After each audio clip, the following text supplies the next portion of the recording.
फिर back to godhead magazine जब छप के आता तब खुद होटलों में जाते हैं, चाय की दुकानों में जाते हैं और जा के एक एक व्यक्ति को कहते हैं ये ले लो, इसमें आपका भला होगा, ऐसे पढ़ो।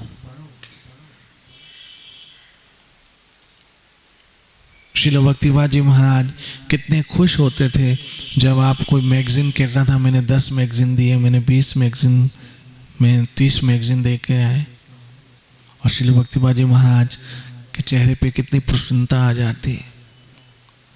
याद रखना, जिन्होंने अपने गुरु को खुश कर लिया अवश्य कृष्ण उससे खुश होंगे। संत हंसे ईश्वर फंसे, संत हंसे और ईश्वर फंसे। आपने किसी महापुरुष को, अपने गुरु को प्रसन्न किया, समझ लो आपका बेड़ा पार हो गया। और किसी तरह से गुरु सेवा मिली तो समझ लो लॉटरी खुल गई। और ये हम सबों की लॉटरी खुली कि श्री भक्तिवाद जी महाराज की अंतिम लीलाएं सब यहीं हुई। हम सबों को उनकी सेवा करने का सुअवसर मिला। जब हम गुरु को प्रसन्न करते हैं तो समझ लो साक्षात ब्रुवतेन समस्त शास्त्र, सारे शास्त्रों का मत है।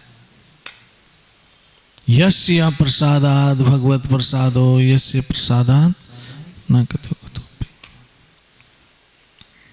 गुरु की कृपा द्वारा ही कृष्ण की कृपा की प्राप्ति होती है, ऐसे शास्त्रों का मत है। जब गुरु प्रसन्न हो तो साक्षात कृष्ण प्रसन्न हो रहे हैं, ये हमें समझना चाहिए। लेकिन बात यहां जब गुरु की आती तो प्रमाणिक होना चाहिए, प्रमाणिक गुरु चाहिए, अपने साथ घुमाने वाला नहीं, अपने इर्द गिर्द नचाने वाला नहीं, अपनी महिमा कराने वाला नहीं, प्रमाणिक गुरु चाहिए। श्रील प्रभुपाद जी महाराज ऐसे जगह जगह जाके कृष्ण का यशोगान करते हैं। हमारे यहाँ कोई कीर्तन करता करता निकलता है और मेरे कानों में आवाज जाती है, मैं सोचता हूँ धन्य है इसको, इसने अपना जीवन सफल किया है, लोगों को कीर्तन सुना रहे हैं, लोगों को हरि नाम सुना रहे हैं, लोगों को वो दवाई दे रहे हैं जिनसे उनकी सारी बीमारियों का समाधान हमेशा के लिए हो जाएगा, उनका जन्म धन्य हो जाएगा। जब हम कृष्ण का यशोगान करते हैं हमारा सर्व मंगल हो रहा है। जब हम कृष्ण का स्मरण कर रहे हैं हमारा सर्व मंगल हो रहा है। हम जब श्री कृष्ण के दर्शन करते हैं हमारा सर्व मंगल हो रहा है। हम जब श्री कृष्ण को वंदन करते हैं हमारा सर्व मंगल हो रहा है। हम जब श्री कृष्ण के विषय श्रवण करते हैं हमारा सर्व मंगल हो रहा है। और जब हम श्री कृष्ण का पूजन करते हैं हमारा सर्व मंगल हो रहा है। क्यों मंगल हो रहा है? क्योंकि हमारे पाप जो जानते अनजाने में हुआ है, बचपन में हुए, जवानी में हुए। अरे बचपन जवानी छोड़ो, लोग तो बुढ़ापे में कर देते हैं।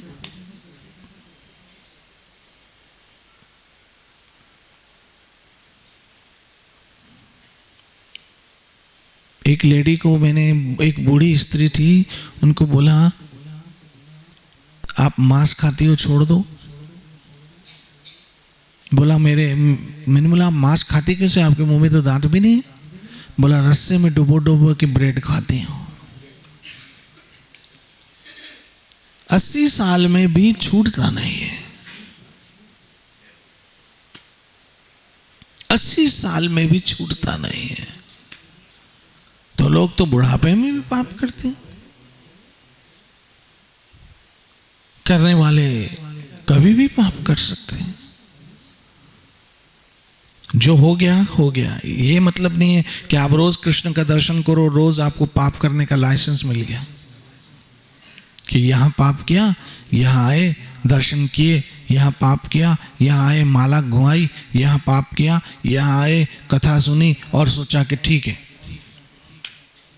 यहाँ शिला प्रभुपाद जी महाराज भावार्थ में लिखते, निष्पाप कीर्तन जो हुआ वो हो गया, अब आगे नहीं होना चाहिए। नहीं तो नाम के आधार पे पाप हो जाएगा। नाम के बल पर पाप करना वो भी एक नाम अपराध है। जो हुआ ठीक है, अब उसको छूटने का रास्ता, सारे पापों से मुक्ति का एक रास्ता है, श्री कृष्ण के दर्शन करना, श्री कृष्ण के भजन करना, श्री कृष्ण का स्मरण करना, श्री कृष्ण को वंदन करना, श्री कृष्ण का श्रवण करना, श्री कृष्ण का पूजन करना और श्री कृष्ण के यशगान करना। यश गाना, कहो नानक सब तेरी वडियाई, कोई नाम न जाने में। अगर आप सब रोज ऐसा करते हो तो समझ लो आपका तो मंगल पक्का है।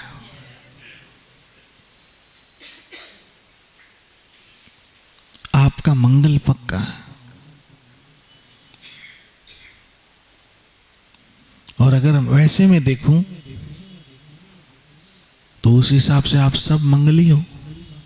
आप सबों का मंगल ही मंगल है, सबों का कल्याण ही कल्याण है, सबका भला ही भला है। तो रोज जो हमको श्री कृष्ण की कृपा से यहाँ आने का अवसर मिलता है, ये भी समझ लो यहाँ आप आते हो वो कृष्ण की कृपा है।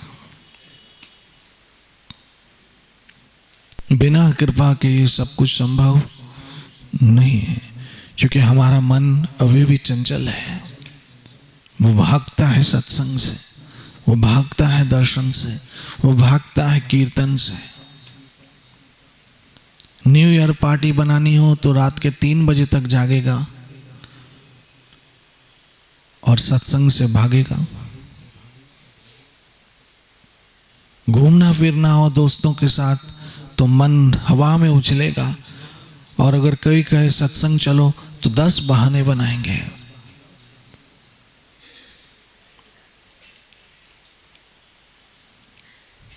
दस बहाने बनाएंगे।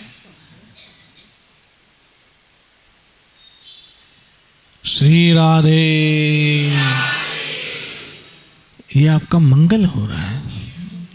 ये श्लोक में फिर से पढ़ता हूं, ध्यान से सुनिए। मैं उन श्रीमद् भागवत 2 स्कंद 4 अध्याय और 15वां श्लोक सुखदेव गोस्वामी महाराज कह रहे हैं, मैं उन सर्व मंगलमयी भगवान श्री कृष्ण को सादर नमस्कार करता हूँ जिनके यशोगान, स्मरण, दर्शन, वंदन, श्रवण तथा पूजन से पाप करने वाले के सारे पाप फल तुरंत धुल जाते हैं, तुरंत धुल जाते हैं। अब ये अवसर मिला है, इसका लाभ लीजिए। जितना हो सकता है कृष्ण में स्मरण कीजिए। लोग वृंदावन क्यों जाते? क्योंकि वृंदावन में स्मरण ज्यादा होता है। आप चाहो ना चाहो आपके कान में कीर्तन की आवाज आ रही है, आप चाहो ना चाहो आपके कानों में नाम गूंज रहा है, क्योंकि वहां तो रक्षा चलाने वाला भी राधे राधे बोलता है। तो आप चाहो ना चाहो आपके कान में हरि नाम गूंज रहा है, राधा रानी का पवित्र नाम, मंगलमय नाम गूंज रहा है। कहीं प्रसाद वितरण हो रहा है, कहीं कीर्तन हो रहा है, कहीं भागवत की कथा चल रही है, कहीं दर्शन हो रहा है, कहीं बांके बिहारी के, कहीं राधा वल्लभ के, कहीं राधा रमन के, कहीं राधा दामोदर जी के।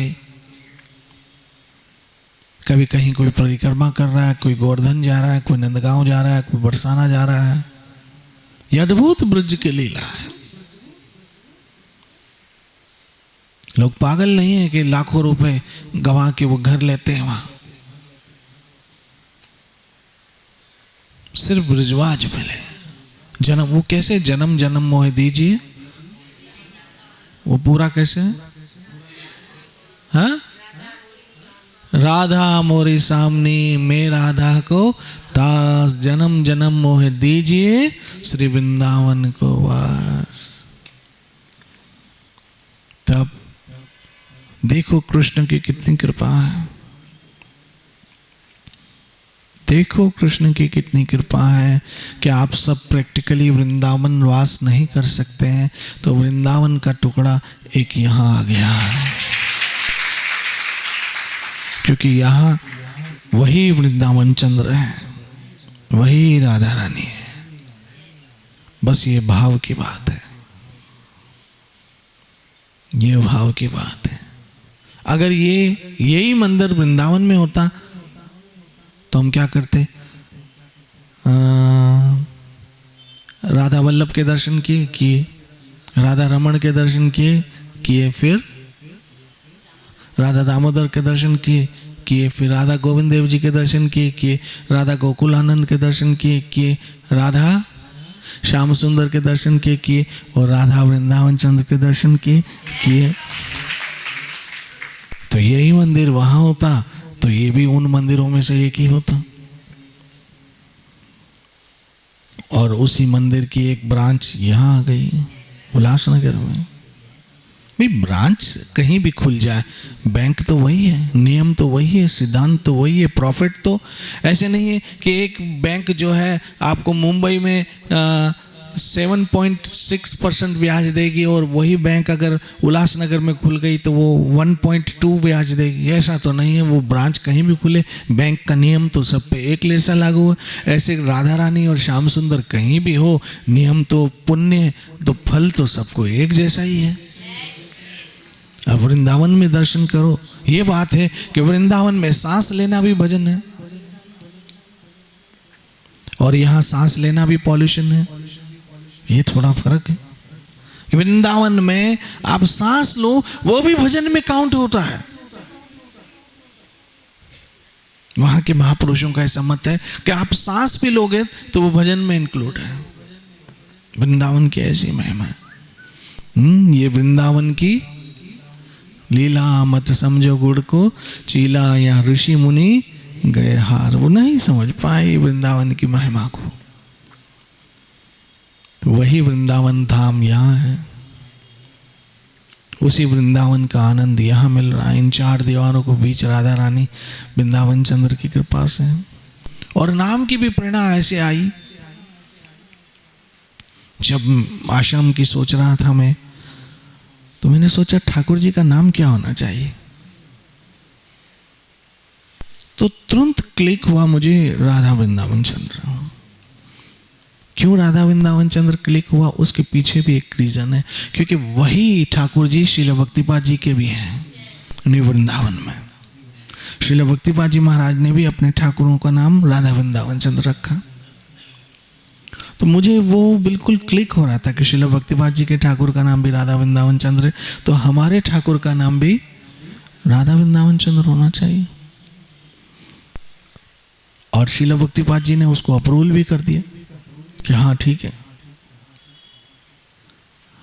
और देखिए वो नाम क्यों रखा गया था। श्रील भक्तिपाद जी मुझे बता रहे थे कि मैं वहां राधा वृंदावन चंद्र को छोड़ के आया तो मुझे यहाँ राधा वृंदावन चंद्र मिल गए। मतलब ये राधा वृंदावन चंद्र आप जहां जाओगे, तू जहां जहां भी होगा मेरा साया साथ होगा। तू जहां जहां भी होगा मेरा साया साथ होगा। तो ये मैं विश्वास करता हूँ, ये जो आप करते हो स्मरण, भजन, कीर्तन, तो तू जहां जहां भी होगा, बोलो ना, मेरा साया साथ होगा। और याद रखना, ये साया तो अंधेरे में गायब हो जाता है, लेकिन इनका साया अंधेरे में भी उजाला देगा। श्री राधा वृंदावन। नित्य भजो हरे कृष्ण कृष्ण कृष्ण हरे हरे, हरे राम राम राम। श्री श्री राधा वृंदावन चंद्र विहारी हृदय